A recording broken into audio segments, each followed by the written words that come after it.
जय श्री कृष्ण बालमित्रांनो. आज आपण बघणार आहे मानवाचा कृतज्ञता हा गुण. तर हा गुण आपल्यामध्ये कसा आला पाहिजे, तर या महिन्यामध्ये आपण जसं चिंच म्हटली का आंबटपणा येतो, मिरची म्हटली का तिखट, असे प्रत्येकाचे वेगवेगळे गुण असतात. तसाच कृतज्ञता, अस्मिता, तेजस्विता, भावमयता, कार्यप्रवणता वगैरे मानव जीवनात कृतज्ञता हा फार महत्त्वाचा गुण आहे.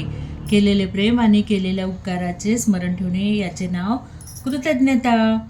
तर ज्यांनी आपल्यावर प्रेम केले, आपल्यासाठी झिजले, आपल्या हिताचा विचार केला, त्यांना न विसरता त्यांचे स्मरण करणे, त्याचे कार्य करण्यासाठी तत्पर राहणे म्हणजे कृतज्ञता.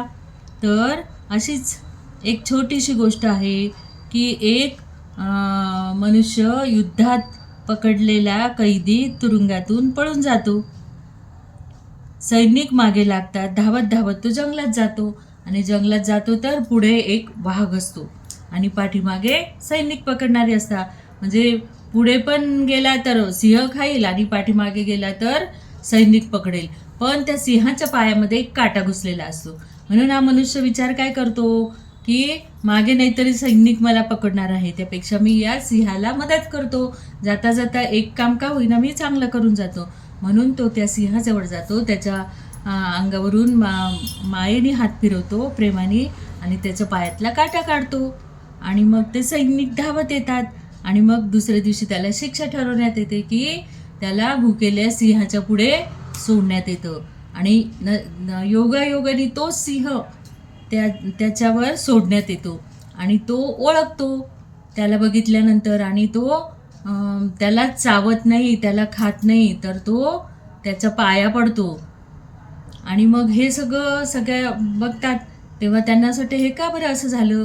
तर मग तेव्हा तो सांगतो की काल मी जेव्हा धावत होतो तेव्हा याच्या पायात काटा घुसला होता आणि मी त्याचा काटा काढला, म्हणून तो कृतज्ञतेने तो मला खात नाही आहे.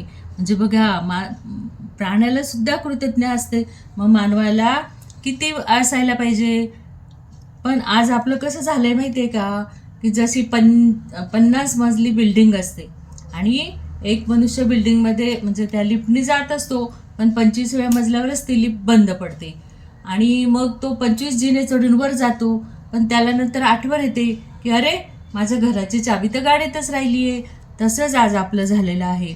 विचाराचं मनन करण्यासाठी अशा रीतीने आपण गाडीत राहिल्याचे लक्षात येते. त्याप्रमाणे आजचा माणूस भौतिकदृष्ट्या वरवर जातो आहे, पण मानवी जीवनाची किल्लीरूपी कृतज्ञता हा गुण विसरत चालला आहे. अशा वेळी भगवंताविषयीची कृतज्ञता निर्माण व्हावी अशा विचाराने चे मनन करण्यासाठी आपण या श्रावण महिन्यात भेटतो आहे. जय योगेश्वर.